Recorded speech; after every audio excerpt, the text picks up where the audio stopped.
Saudara-saudari yang terkasih, hari ini gereja terlihat agak penuh. Kalau tidak mau dikatakan agak kosong. Rupanya sebagian umat kita itu juga ikut mudik. Ya, hari-hari ini mulai dari beberapa hari yang lalu itu ya, orang pulang ke rumah.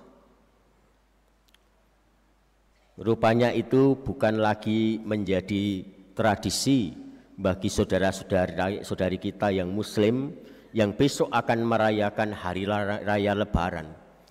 Tetapi itu menjadi tradisi bahkan semua orang lintas agama. Jadi rupanya itu menggambarkan apa yang ada di dalam diri kita manusia. Kita itu sebetulnya selalu punya kerinduan untuk pulang ke rumah. Punya kerinduan untuk kembali ke tempat asal kita. Dan kerinduan untuk pulang ke rumah itulah yang digemakan melalui semua bacaan pada hari ini. Secara khusus, kalau kita pada hari ini mendengar perumpamaan tentang bapa dan dua anak. Seringkali perumpamaan ini disebut perumpamaan tentang anak yang hilang. Tetapi siapa anak yang hilang itu seringkali itu dilekatkan pada anak bungsu. Padahal sebetulnya anak sulung pun itu adalah anak yang hilang. Dan mari kita merenungkan bagaimana undangan untuk kembali ke rumah itu disampaikan kepada kita semua secara khusus. Kalau pada hari ini kita merayakan Minggu Sukacita, Minggu Laetare, di mana itu adalah peneguhan bagi kita dalam rangka perjalanan kita untuk kembali ke rumah Bapa. Kita diberi penghiburan melalui bacaan-bacaan yang meneguhkan hari ini. Saudara-saudari yang terkasih, dalam kisah Injil hari ini, Yesus melukiskan gambaran yang menyentuh tentang Bapa. Seperti Bapa di dalam kisah tersebut selalu mengawasi dan menunggu kepulangan kita, menunggu kembalinya kita ke rumahnya. Dia menyambut kita, bahkan selalu menanti-nantikan kapan kita itu kembali ke rumah Bapa.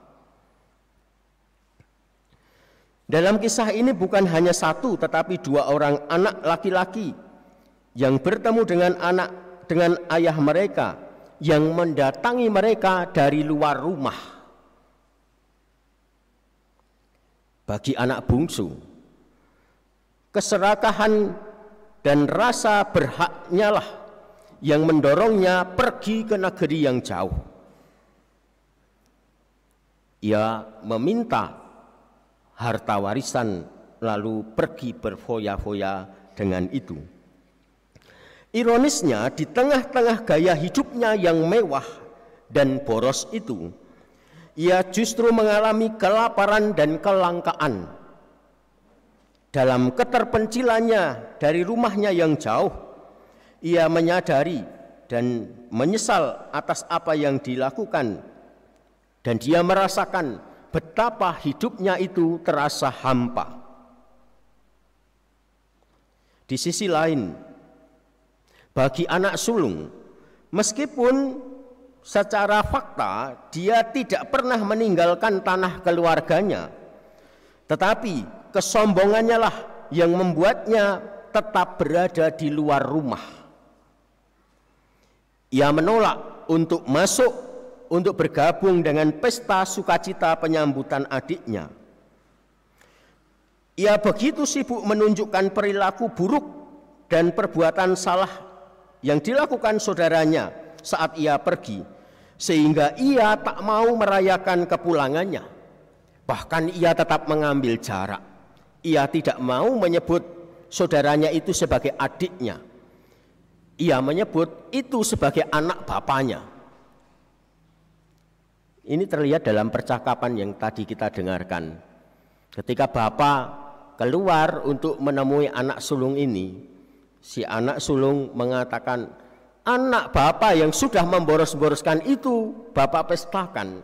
Saya yang selalu di rumah, yang selalu menaati perintah bapak, tidak pernah seekor kambing pun diberikan untuk berpesta pora bersama sahabat-sahabatku. Gaya bahasa ini adalah gaya bahasa yang biasa sebetulnya. Mungkin pernah terjadi juga di dalam hidup Anda, di dalam hidup keluarga. Orang tua baru jengkel dengan anaknya, lalu terjadi pembicaraan antara suami dengan istri, lalu mengatakan, anakmu itu loh. Anaknya siapa? Ya anaknya berdua kan harusnya. Tetapi pengambilan jarak itu diambil karena tadi rasa jengkel, rasa marah. Dia tidak mau menganggap lagi saudaranya itu sebagai saudara. Ia membuat jarak dengan mengatakan anak bapak, bukan adikku atau bukan saudaraku. Sang ayah datang dengan tergesa-gesa ke negeri-negeri atau ke tempat-tempat yang terpencil ini untuk anak bungsunya maupun untuk anak sulungnya.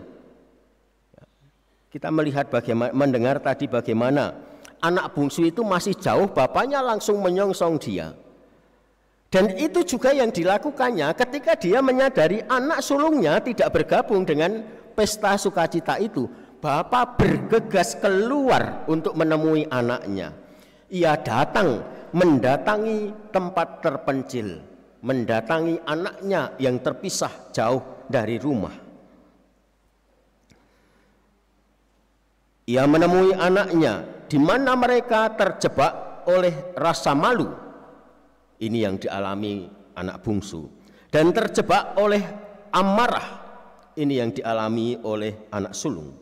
Dan mengundang mereka ke meja makan yang penuh kegembiraan dan membangun kembali relasi yang benar. Maka bapak itu lalu mengoreksi apa yang dikatakan oleh anak sulung ini. Adikmu sudah hilang, sekarang kembali lagi. Ia mendudukkan kembali kepada relasi yang sebenarnya yang dijauhkan oleh anak sulung dengan menyebut anak bapa. Ia mengembalikan pada sebutan yang seharusnya adikmu. Saudara-saudari yang terkasih,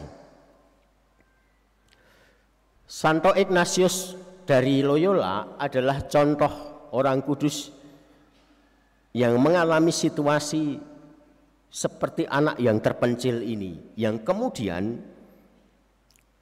tergerak untuk kembali pulang ke rumah. Santo Ignatius di kemudian hari setelah dia terjebak dengan kesombongan dan keserakahan, ketika dia sebagai seorang tentara di medan perang dan dengan penuh semangat melakukan itu, dia menyadari akan kesombongan dan keserakahan di dalam dirinya. Sikap keras kepala dan kesombongan yang ditunjukkannya selama pertempuran di Perancis dengan Perancis di Pamplona mengakibatkan luka yang tidak hanya membawa pulang dalam arti yang harafiah. Artinya tidak hanya membuat dia pulang ditarik dari medan perang, tetapi luka itulah yang menjadi saat momen peristiwa yang luar biasa yang akhirnya mendorong Santo Ignatius untuk kembali ke rumah Bapa. Selama masa sakitnya dirawat di rumah sakit, ia merenungkan tentang hidupnya, tentang pencapaian-pencapaian yang sudah dicoba untuk dilakukan dan terus-menerus dengan penuh semangat diusahakannya di dalam hidupnya. Dan di dalam ketika dia masuk di dalam permenungan mendalam tentang hidupnya itu, ia kembali ke rumah rohaninya, dia mengalami kesembuhan bersama dengan Tuhan. Maka tidak mengherankan kalau dalam salah satu latihan rohani yang diajarkannya, Santo Ignatius itu menegaskan bahwa segala hidup manusia, seluruh kehidupan kita itu ditakdirkan hidup bersama dengan Allah. Dan kepada kita diberikan sarana-sarana yang membantu kita untuk menjalani kehidupan ini. Tetapi sarana itu bisa berfungsi ganda, bisa betul-betul mengembalikan kita kepada jati diri kita yang sudah ditakdirkan hidup bersama dengan Allah, atau sebaliknya justru menghalangi kita untuk mendekati kembali ke rumah Bapa. Saudara-saudariku yang terkasih, seperti para putra yang dikisahkan di dalam bacaan Injil hari ini, kita mengalami berbagai macam godaan dan keterikatan yang tidak teratur yang membawa kita jauh dari rumah. Kita kadang-kadang mungkin menyadari, ketika kita menyadari kelemahan dan dosa-dosa kita, kita memandang diri kita dengan rasa jijik seperti yang dialami oleh si anak bungsu, dengan rasa malu atas tindakan dosa yang kita lakukan. Ketika kita bercermin, menjumpai dan menyadari ketidakpantasan kita. Tetapi di sisi lain kita juga menyadari bahwa tak jarang kita pun memiliki sikap sombong seperti anak sulung. Kita merasa bangga dengan segala hal yang dapat kita lakukan, dan kita membiarkan berbagai macam sarana dan fasilitas kehidupan yang ada di dalam hidup kita membuat kita mati rasa, membuat kita bahkan menjauh dari Tuhan. Kita memuaskan keinginan yang tampaknya tak terpuaskan, dan itu dipicu oleh ego kita yang membesar, oleh ketakutan yang tidak rasional. Ini semua adalah bagian yang sangat nyata dari perjalanan hidup kita sebagai manusia. Saudara-saudari yang terkasih, kalau kita mungkin kesulitan untuk mengidentikan diri kita dengan si anak bungsu, karena mungkin kita tahu, kita sadar kita tidak melakukan dosa yang begitu berat. Mungkin kita bisa mengidentikan diri kita dengan anak sulung. Kita tidak melakukan perbuatan yang jahat, kita berusaha untuk melakukan apa yang baik, tetapi mungkin di balik itu kita merasa terganggu ketika ada sesuatu yang menyentuh ego kita, ketika ada sesuatu yang kita rasakan mungkin harusnya menjadi hak saya tetapi tidak saya dapatkan. Kita bukan melakukan sesuatu yang jahat, tetapi sama kita tetap jatuh di dalam situasi masuk di dalam rumah atau tempat yang jauh dari rumah Bapa. Situasi terganggu itu bisa membuat kita melakukan apapun yang merusak. Kemarin saya misa malam itu dengan di sini bengkak. Setelah misa beberapa bertanya, kenapa Romo? Ceritanya kemarin itu siang saya memapas dahan-dahan di pastoran itu, tidak melihat. Tiba-tiba ada sesuatu yang menyengat dagu saya. Ternyata itu adalah tawon yang rumahnya terganggu karena saya bersihkan dahan-dahan itu. Semua binatang kalau terganggu juga akan melakukan seperti itu. Jangankan binatang, kita manusia pun bisa mengalami hal yang sama. Kita mungkin tidak melakukan yang jahat, tetapi begitu terganggu, maka mungkin di sana ego kita mulai menguat.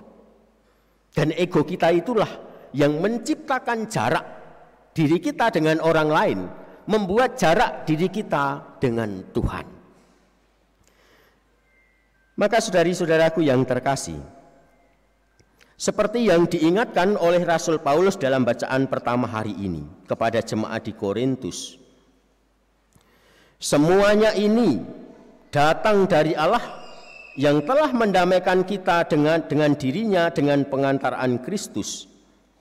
Daripada berdiam diri dan menyaksikan manusia semakin jauh dari rumah, atau kita mungkin menyaksikan diri kita semakin jauh dari rumah, Allah itu menyediakan dirinya untuk keluar dengan menyediakan jembatan antara surga dan bumi di dalam pribadi Yesus Kristus. Iman kita pada tindakan agung Tuhan ini memungkinkan kita untuk menyanyikan syair lagu Hosea dalam bacaan pertama dari sudut pandang Tuhan Allah. Telah lama ku nantikan kedatanganmu kembali kepadaku dan menjalani hidup baru kita dengan penuh kesungguhan. Tuhan yang mendatangi kita keluar ketika kita ada di luar, jauh berada di tempat yang terpencil. Setiap kali kita berbalik kepada Allah, baik itu untuk peristiwa-peristiwa yang monumental, peristiwa besar, dari melakukan dosa yang besar, maupun dari peristiwa-peristiwa yang kecil, merupakan alasan untuk bersuka cita dan merayakan apa yang kita rayakan hari ini dalam Minggu Sukacita ini. Marilah kita berpesta, karena anakku ini telah mati dan menjadi hidup kembali, tetapi mereka telah hilang dan ditemukan kembali. Marilah kita di dalam masa Prapaskah ini beranjak pergi meninggalkan tempat-tempat terpencil yang mungkin seringkali tempat itu adalah tempat yang kita ciptakan sendiri dengan kesombongan kita, dengan dosa-dosa yang kita lakukan. Mari kita hening sejenak.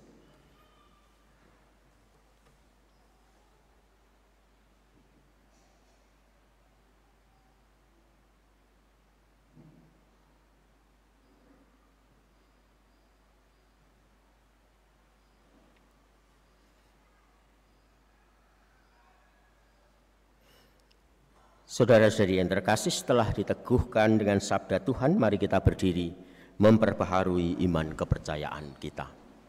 Aku percaya akan Allah, Bapa yang Maha Kuasa,